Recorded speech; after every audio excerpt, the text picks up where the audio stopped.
पहले बोलते थे नौटंकीबाज, ड्रामेबाज, ये लोग नौटंकी कर रहे हैं, ड्रामा कर रहा है। जब हम खून पसीना बहाकर लहू लहान होकर अरुणाचल से चल के यहाँ तक आ रहे थे, बीच रास्ते में कहते थे कि नौटंकीबाज, ड्रामेबाज, और अब इनका नया डायलॉग आया है कि ये सड़क चाप लोग हैं।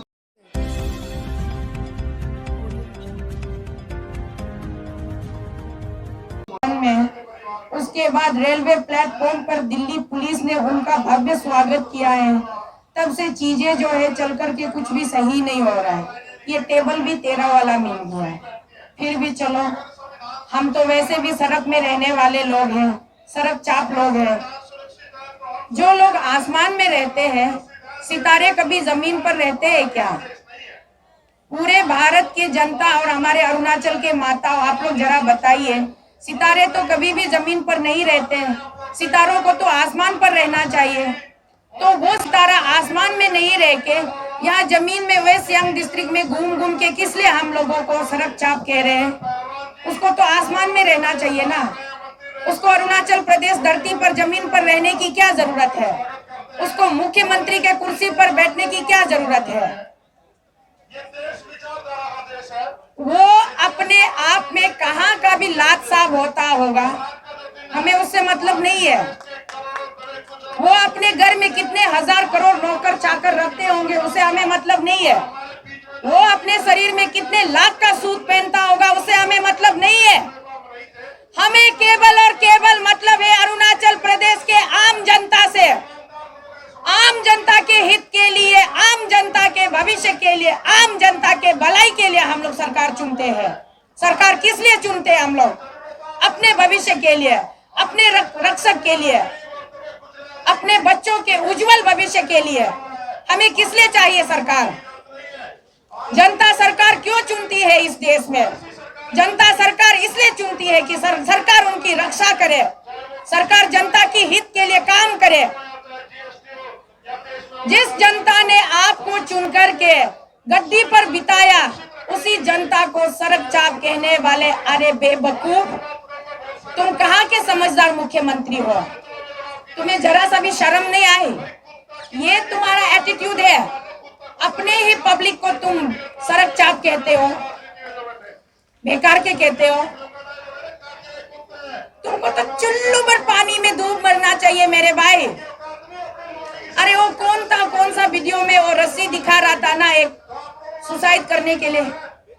चलो हम लोग 5-20 रुपया उठा के सुसाइड करने के लिए रस्सी खरीद के इसको देते हैं। शर्म की बात है। अपने जनता को सड़क चाप कहते हो, अपने जनता को बेवकूफ कहते हो। तो सोने के महलों में रहने वाले, सोने का दाल चावल खाने वाले, हीरे मोती के बिस्तरों में सोने वाले, तुमको किसने बुलाया था जनता के बीच में? तुमको आने की क्या जरूरत थी मुख्यमंत्री बनने की? तुम सोने का पुतला बनकर अपने महल में एक स्टेचू बनकर सजकर रहते। इतने महीने से हम चीख चीख कर, चिल्ला चिल्ला कर कह रहे हैं अरुणाचल में भ्रष्टाचारी हो रही है, भ्रष्टाचारी हो रही है। जब कभी भी हम भ्रष्टाचारी की बात करते हैं, तुम पलट कर एक ही जवाब देते हो, ये लोग पॉलिटिकली मोटिवेटेड है, पॉलिटिकली मोटिवेटेड है। तो बताओ, चलो, ना मैं एमएलए हूँ, ना मैं ग्राम पंचायत मेंबर हूँ, ना मैं जिला परिषद मेंबर हूँ, ना मैं एमपी हूँ। तो किस लिहाज से मैं पॉलिटिकली मोटिवेटेड होके मैं तुम्हारे खिलाफ जाऊंगी? तुम्हें मुख्यमंत्री कुर्सी से उतार करके मुझे क्या हासिल होगा? मुझे कोई इंटरेस्ट नहीं है तुम मुख्यमंत्री बनो या नहीं बनो। मुझे केवल और केवल मेरा इंटरेस्ट है सीबीआई और ईडी लगवा दो। तुम खुद ही आगे बढ़ के क्यों नहीं आते हो नामुराद, बेवकूफ? तुम खुद ही आगे बढ़कर आओ, खुद ही आगे निकलो, फाइल प्रोसेस करो, अरुणाचल में सीबीआई रेकमेंड करो, ईडी रेकमेंड करो, फिर तुम अपने जगह तुम अपना राजनीति चलाते रहो। जनता खुश तो हम सब खुश। तुम्हारे जनताओं में एक जनता मैं भी हूँ, मैं तुम्हारी जनता हूँ, मैं कोई तुम्हारा दुश्मन नहीं हूँ। हर बात पे पॉलिटिकली मोटिवेशन करते रहते हो। अरे पॉलिटिकली मोटिवेशन करने के लिए कोई तुम्हारे लेवल का एक लीडर तो तुम्हारे अगेंस्ट खड़ा होना पड़ेगा ना। अरे यार, मैं तो तुम्हारे पैर के नीचे के जुत्ती के जमीन के धूल के भी बराबर नहीं हूँ। क्या पॉलिटिकली मोटिवेशन होगा, समझ में नहीं आता है। हर बात को ढकने के लिए एक ही बात बोलता है, पॉलिटिकली मोटिवेशन, पॉलिटिकली मोटिवेशन। उसके साथ में ज्यादा से ज्यादा अभी तुम पहले बोलते थे नौटंकीबाज, ड्रामेबाज, ये लोग नौटंकी कर रहा है, ड्रामा कर रहा है। जब हम खून पसीना बहाकर लहू लहान होकर अरुणाचल से चल के यहाँ तक आ रहे थे, बीच रास्ते में कहते थे कि नौटंकीबाज, ड्रामेबाज, और अब इनका नया डायलॉग आया है कि ये सड़क चाप लोग हैं। लेकिन इस बात पे मुझे तुम्हें शाबाशी देनी पड़ेगी, कम से कम इतना झूठ बोलने के बाद तुमने एक सच तो बोला कि हम सब जो है सड़क चाप है। वाकई हम सब सड़क चाप है। क्यों सड़क चाप है हम लोग? क्योंकि हमारे हिस्से का धन जो है वो तुम सारे लूट लिए तुम्हारे महल बनाने में, तो हम तो सड़क पर ही रहेंगे ना। कहां से ला करके हम अपने लिए घर बनाएंगे? हमारे हिस्से का सारा फंड, सारा स्कीम तो तुमने दबोच लिया, अपने तुम पिटारे में कैद कर लिया। तो हमको तो रहने, पूरा अरुणाचल का 98% पॉपुलेशन सड़क चाप है, क्योंकि 2% में से 1% तो तुम दलाल नेतागिरी लोग हैं, और 1% तो बेकार वाला करप्टेड ऑफिसर लोग, तुम लोग का ही सब कुछ चलता है।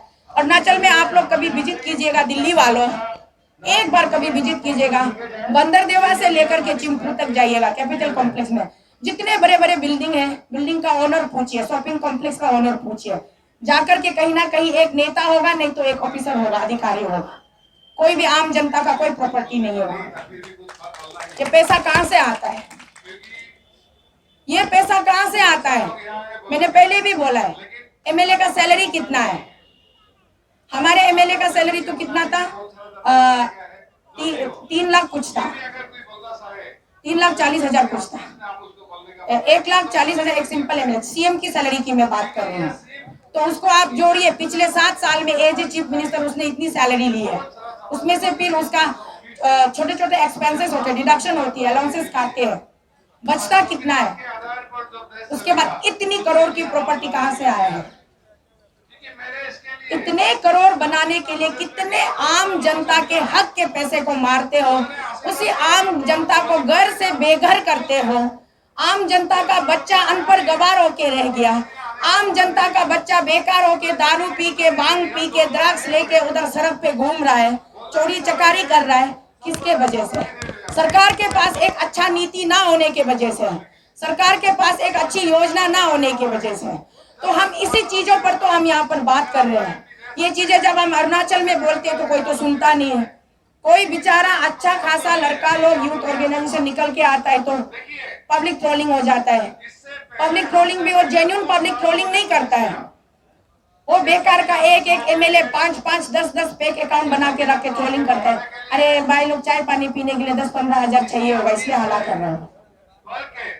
तो कौन लड़का, कौन इंसान निकल के आएगा सही बातों पर बात करने के लिए, चर्चा करने के लिए?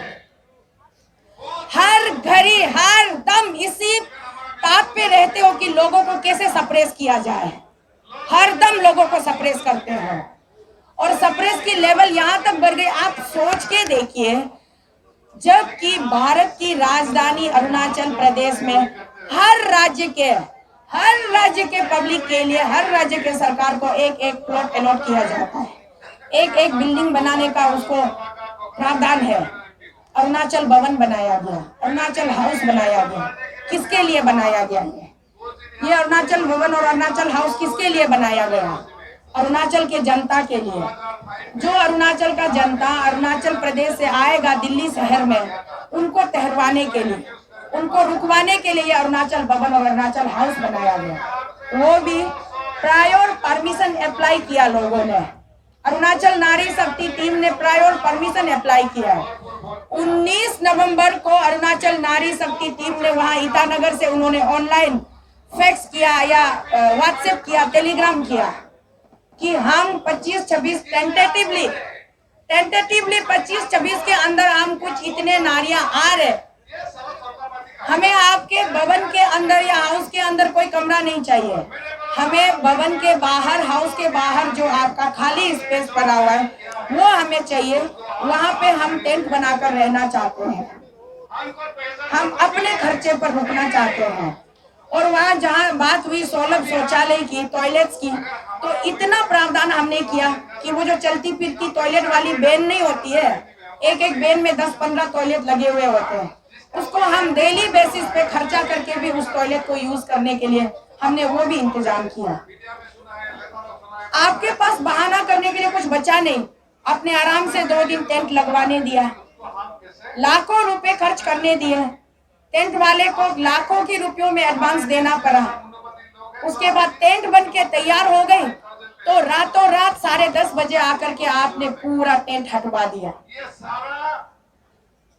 अगर टेंट हटवाना ही था तो बोल देते ना, लेबर लोगों से जो साइट पे काम कर रहे थे उनसे बोल देते कि भैया 2 घंटे के अंदर ये टेंट खाली करो, यहाँ अलाउ नहीं है। कम से कम बोल तो देते। हमारा पैसा जो हमने एडवांस में दिया था उससे बच तो जाता। कुछ पैसे वो लोग अपने लेबर चार्ज जरूर ले लेते, लेकिन कुछ तो बच जाता, वो भी नहीं। पूरी तरीके से बर्बाद करने का इतना शानदार साजिश रचाया गया कि बोलने की तो और कुछ बचा ही नहीं। घर से भी जाए ये लोग, बिस्तर से भी जाए ये लोग, पेट से भी जाए ये लोग, इनको भूख भी लगे तो इनके जेब में इतना पैसा ना बचे कि एक बोतल पानी खरीद के पिए या एक प्लेट खाना खरीद के खाए। ऐसी साजिश रची गई है अपने लोगों को सताने के लिए। वो भी अगर कोई मर्द होता तो भी सोचने वाली बात है। चलो मर्दे जो क्या होते हैं कि पेट में 10 दिन ऐसे गमछा बांध के 10 दिन भी भूख बर्दाश्त कर सकते। औरतें कैसे करेगी? औरतें शारीरिक रूप से मर्दों के मुकाबले थोड़ी बहुत कमजोर होती है। औरतों को भूख जल्दी लगता है, भावुक जल्दी होती है, रोना जल्दी आता है। तो भगवान ने जिस भी आप धर्म के ग्रंथ पे जाइएगा, चाहे आप पुराने शरीफ में जाइएगा, चाहे आप भागवत गीता में जाइएगा, चाहे होली बाइबल में जाइएगा, चाहे आप बोधि धर्मा में जाइएगा, चाहे आप तोरा में जाइएगा, दुनिया के जितने भी धर्म है, हर धार्मिक ग्रंथ में ये लिखा गया है कि औरतें कुछ प्रतिशत मर्दों से कमजोर होती हैं। तो उस कमजोर प्राणी के ऊपर ये अत्याचार क्यों? ये किस प्रकार का अत्याचार है?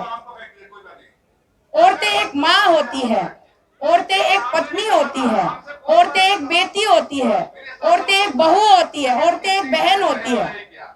तो पूरे अरुणाचल से इन लोगों ने घोषणा किया, अरुणाचल नारी शक्ति, हम दिल्ली जा रहे हैं, अरुणाचल अगेंस्ट करप्शन को सपोर्ट करने जा रहे हैं।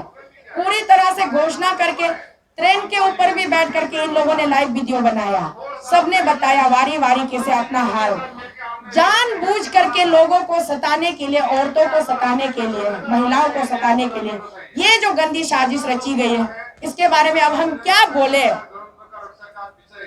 पूरे भारतवर्ष में फैलाइएगा ये खबर, आप लोगों के माध्यम से पूरे भारतवर्ष में फैलाइएगा कि जब कोई अपने राज्य से राजधानी में आते हैं तो राजधानी में उनका जो एक ठिकाना होता है, जो घरौंदा होता है, जो उस राज्य के लिए जो कि तयशुदा जो एक घरौंदा होता है, उस घरौंदे में आकर के लोगों के भावनाओं के साथ, लोगों के सेंटिमेंट्स के साथ किस तरीके से खिलवाड़ किया जाता है, किस तरीके से रोंदा जाता है। ये खबर आप लोग जरूर फैलाइएगा। मेरे पत्रकार मित्रों से मेरी निवेदन है, क्या इस तरीके की, इसे क्या कहेंगे? अगर आप लोग पत्रकार मित्रों, अगर आप लोगों के ध्यान में हो तो आपने एक मोदी जी का एक स्पीच सुना होगा। हमारे भारत के प्रधानमंत्री मोदी जी ने एक समारोह में स्पीच दिया था। मोदी जी ने कहा था, मेरे लिए 135 करोड़ भारत की जो जनता है वो मेरे लिए कोई छोटा कोई बड़ा नहीं है, सब मेरे लिए एक समान है, बराबर है। मैं आज इस देश का प्रधानमंत्री बना हूँ तो मैं प्रधानमंत्री नहीं बल्कि मैं इस देश का प्रधान सेवक बना हूँ, और मुझे सेवा करने का अवसर प्रदान करके आप लोगों ने मुझ पे उपकार किया है। इसीलिए मैं हर एक इस देशवासियों को, 135 करोड़ देशवासियों को मैं नमन करता हूँ और आपके सेवा में मैं अपने आप को 24 घंटे समर्पित करता हूँ। यही मोदी जी ने कहा था ना। तो मोदी जी, आज हम आपसे कहते हैं, आपसे हम सवाल करते हैं कि मोदी जी, आदरणीय पिताश्री मोदी जी, कि आपके वो बातें कहाँ गई? आपके वो भावुक बातें कहाँ गई? आपके वो वायदे कहाँ गए? आपने वायदा किया था ना, तो वो कहाँ चले गए? ये कैसा नीति है, कैसा नियम है, कैसा सिस्टम लगा के रखा है? जबकि आपको पूरा पता है कि हम अरुणाचल प्रदेश से पिछले 2.5 महीने से ऊपर हो गए, करीब करीब 3 महीने होने को हो गए। कल 25 तारीख आएगा ना नवंबर का, तो 3 महीना हो जाएगा। 3 महीने होने को हो गए हम यहाँ पर सर रहे हैं आपके इंतजार में। आपको हमने क्या क्या नहीं भेजे, आपको हमने अपने रिश्ते का भी वास्ता दिया, हमारे बीच में जो रिश्ता है वो तक हमने आपको बतलाया, आपको अपनी जिम्मेदारियों से अवगत कराया। हम रोते रहे, बिलखते रहे, आपसे हम गुहार लगाते रहे, हाथ जोड़ती रही, विनती करती रही। आपके पैर के तो दर्शन हमें नहीं हो पाए, फिर भी हम न्यूज चैनल के माध्यम से आपके पैर छूते रहे हम, फिर भी आपको एक बार भी सुनाई नहीं दी। लेकिन एक अच्छी बात मोदी जी ने करी है, आपने अरुणाचल जाकर के हवाई अड्डे का उद्घाटन किया है, और हवाई अड्डे के उद्घाटन में आप सीधे यहाँ से दिल्ली से ईटानगर दोनीपोलो एयरपोर्ट होलोंगी उतरे, वहां पे उद्घाटन किया, पिता काटा, उसके बाद तुरंत आप लौट कर आ गए। अरुणाचल के धरती पर आप घूमने नहीं निकले। मोदी जी, अगर आप अरुणाचल के धरती पर थोड़ा देर के लिए 10-15 मिनट के लिए अगर आप सैर सपाटा करने निकलते, तो कितने महिलाएं, कितने बच्चे, कितने युवाएं आपके बाहर इंतजार कर रहे थे, आपको जरा भी अंदाजा नहीं है। इतने सारे लोग आपके एक दर्शन को तरस रहे थे कि मोदी जी आएंगे तो हम अपनी संकटों के बारे में, अपने दुख तकलीफों के बारे में हम उनको बताएंगे, लेकिन आपने वो मौका भी नहीं दिया। आप केवल आए, और जो भीड़ आपने देखा ना पंडाल के अंदर, वो भाड़े के तत्तू थे सब, 500-500 रुपए में हायर किया गया लोग था। यहाँ जो आज 100-150 के तादाद में ये जो भीड़ है ना, ये भाड़े का तत्तू नहीं है, ये एक एक महिला अपने अपने जेब से 50-50 हजार रुपया निकाल करके डिपॉजिट करके यहाँ आए हैं, अपने घर से पैसे खर्च करके यहाँ आए हैं, और यहाँ करप्शन के अगेंस्ट बैठे हैं। लेकिन वो जो पंडाल में 10-15 हजार लोग दिखे ना, न्यूज चैनल में दिखा, टीवी स्क्रीन में दिखा ना, सब 500-500 में हायर किए हुए भाड़े के तत्तू थे। क्या जरूरत है इतना तामझाम दिखाने की? क्या जरूरत है इतना दिखावा करने की? क्या जरूरत है? मोदी जी के लिए हमारे दिल में इज्जत है। हमने तो मोदी जी को संदेशा भेजा भी था कि मोदी जी, हम भी आपके साथ चलना चाहते हैं ईटानगर, हमको लेके चलिए, आप हमें उठाइए यहाँ से, और सीबीआई और ईडी के 2 अफसर लेके चलिए। कौन सा ना इतना बड़ा भारी भरकम चीज आपको यहाँ से उठाना था, लेकिन आप माने नहीं। आपको लगता है मोदी जी, आपके जो मित्र है छोटे भाई पेमा खांडू जी, श्रीमान, अरे हमारे मोदी जी को ना पेमा खांडू का नाम उच्चारण में थोड़ा तकलीफ होता है, वो पेमा नहीं बोलते, वो प्रेमा खांडू बोलते हैं। तो मोदी जी, आपका जो मित्र है ना प्रेमा खांडू जी, उसने आपको कुछ उल्टी सीधी पटिया पढ़ा कर रखे हुए हैं।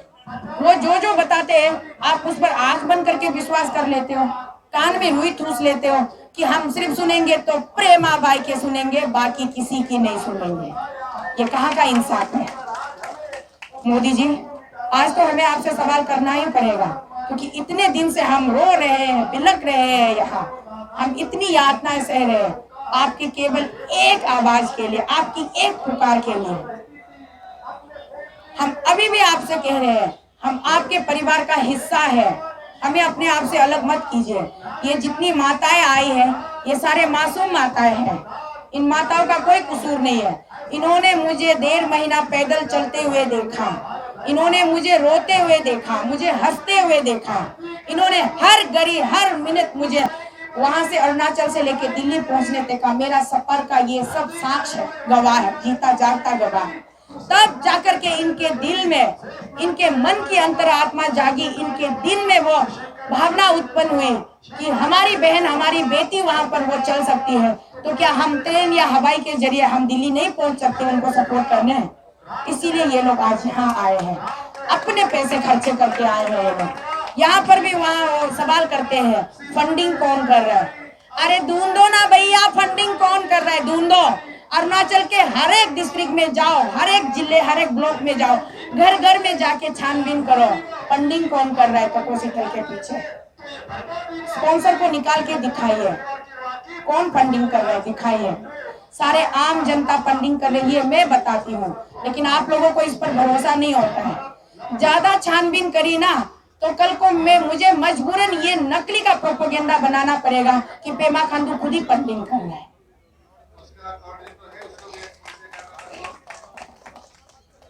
बहुत सारी ऐसी गंदी गंदी हरकतें की गई है कि मुझे मतलब बोलते हुए मेरे जुबान तर्राते हैं, मेरे जुबान कपाते हैं। इतनी गंदी लोग कैसे हो सकते इस संसार में। आए तो 4 दिन की जिंदगी जीने के लिए, जाओगे तुम उसके बाद जिंदगी खत्म होने के बाद। अभी कुछ दिन पहले तुम्हारे बड़े भाई भी चले गए, एक दिन तुम भी जाओगी, मैं भी जाऊंगी, हम सब जाएंगे। लेकर क्या जाएंगे? आए खाली हाथ थे। अभी तुम महलों में रह रहे हो, स्वर्ग में रह रहे हो, हम तो सड़क पर रह रहे, मिट्टी पर रह रहे। हम जाने के बाद भी मिट्टी में ही हमारा ये शरीर धस जाएगा। हम मिट्टी के मोम के पुतले हैं, मिट्टी में ही धस जाएंगे, हम लेकर कुछ नहीं जाएंगे। तो किस बात का घमंड है तुमको? इतना घमंड करना सही नहीं है। घमंड का घड़ा जब टूटेगा, कहते हैं ना लोग, गीदड़ की मौत आती है तो वो शहर की तरफ भागता है। शायद तुम्हारी मौत आने वाली, इसीलिए तुम इस तरफ भागते चले आ रहे हो। हरकतें तुम्हारी अरुणाचल में खत्म नहीं हुई, जो दिल्ली तक तुम ये साजिश और गंदी राजनीति लेकर आ गए। अरे कम से कम दिल्ली शहर में हमारा इतना बनता है, पता है? हम जब हमारे घर में मेहमान आते हैं, हम ये नहीं देखते कि वो मेहमान हमारा दुश्मन है कि दोस्त है। हम सबसे पहले पूछते, आइएगा प्लीज बैठिए, पानी लेंगे आप, चाय लेंगे। हमारे अरुणाचल में पेप्सी का बड़ा रिवाज है। हम सबसे पहले पूछते, आप पेप्सी लेंगे कि चाय लेंगे? उसके बाद एक गिलास ठंडा पानी या पेप्सी देने के बाद हम उनसे पूछते हैं, बताइए आप किस कारण से आए हैं। वो तलवार लिए हमारा गर्दन धड़, सिर से धड़ को अलग करने के लिए आए। तलवार यहाँ गर्दन पे लटकाए भी रखेंगे ना, तो भी हम प्यार से अदब से बात करते हैं। अरे ये लोग आपके दुश्मन नहीं है। अगर आपको मुझसे प्रॉब्लम है तो मेरे साथ थोड़ा बहुत जो भी आपने करना था बहुत कुछ कर दिया, उसको भी मैं शांति से सह रही थी। लेकिन इन लोगों के साथ वो बदसलूकी किस लिए? क्यों किया आपने ऐसा बदसलूकी? ये मेरा सवाल पेमा खांडू से था। करप्शन है तो है, बोल दीजिए। पेमा भाई आपने कोई करप्शन नहीं करी है तो आप सीबीआई ईडी लगवा दीजिए।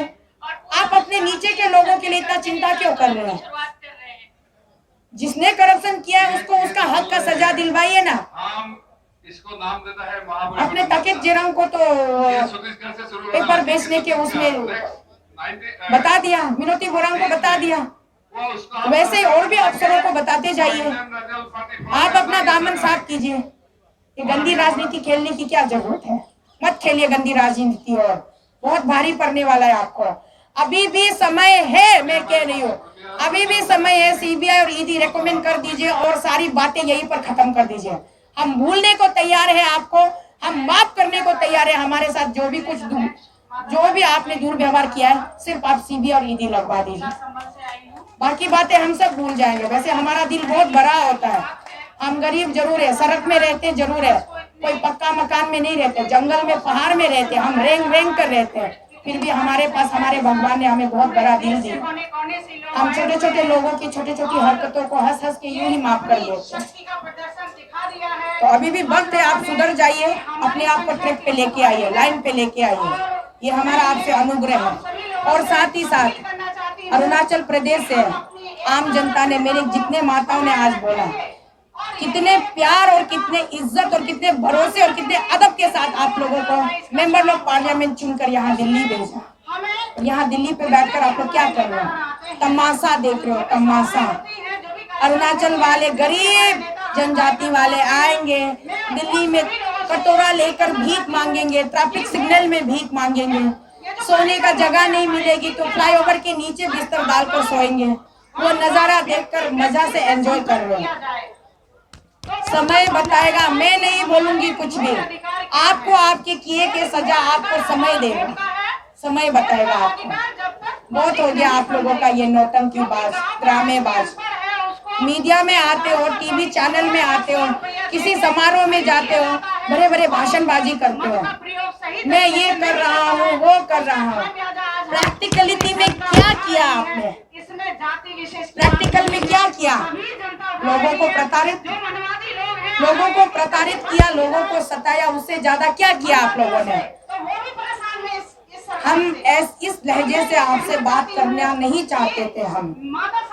हम बड़े अदब से बात कर रहे होते हैं, बड़े रिस्पेक्ट के साथ हम आपसे प्रे कर रहे होते हैं। हमने हर वो मुमकिन कोशिश की कि आपको हम प्यार से अपनी बातें समझा सकें। हमें कठोर होने पर विवश मत कीजिए ये सोच करके हमने हर वो मुमकिन कोशिश की, लेकिन आखिरकार आपने क्या कर दिया? हमें कठोर होने पर आपने हमें विवश कर ही डाला आपने। आज हम कठोरता से सवाल करते हैं उन 3 एमपीओ से। अरे जो लोग पब्लिक सर्विस नहीं दे सकते, पब्लिक की सेवा नहीं कर सकते, क्यों आते हो आप लोग पब्लिक फील्ड में? क्यों आते हो पब्लिक के मैदान में? जिनको राजा महाराजा जैसा रहने का आदत है, जाइए ना स्विट्जरलैंड घूमिए, कहाँ घूमिए, फॉरेन कंट्री, इंग्लैंड, अमेरिका घूमिए, रहिए। पब्लिक फील्ड को छोड़ दीजिए आप लोग। पहले हमारी लड़ाई थी भ्रष्टाचार से, उसके बाद हमारी लड़ाई हुई पेमा खांडू के गंदे साजिशों से, अब हमारी लड़ाई हो रही है हमारे 3 एमपी से। क्या सोचते खुद को? जिस जनता की सेवा करने के लिए तुमने संविधान के सामने, संविधान के ऊपर हाथ रखकर शपथ खाई, उसी संविधान की धज्जियां उड़ा रहे हो तुम। उसी जनता की तुम लोग अपमान कर रहे हो, बेइज्जती कर रहे हो। लोकतांत्रिक देश में जनता ही सब कुछ होता है। इंडिया इज डेमोक्रेसी कंट्री, छोटे से क्लास 3-4 में पढ़ाया जाता है। India is a democracy country, by the people, for the people, to the people. तो डेमोक्रेसी में सबसे बड़ा कौन होता है? By the people. तो बाय द पीपल से जो सरकार बनती है, गवर्नमेंट बनता है, जो भी कोई पब्लिक रिप्रेजेंटेटिव बनता है, उसको किस बात का गुरूर है, किस बात का घमंड है, उसको किस बात का अहंकार है? अरे मैं अभी भी कहती हूँ यार, सब कुछ छोड़ दो, सब कुछ झगड़ा यहीं पे खत्म करो और सीबीआई ईडी भेज दो ईटानगर। आप लोग भेज दीजिए सीबीआई ईडी, हम भी हंसी खुशी यहाँ से चले जाएंगे और 2024 तक आप लोगों के फोटो पर हम लोग आरती उतारेंगे, प्रसाद चढ़ाएंगे।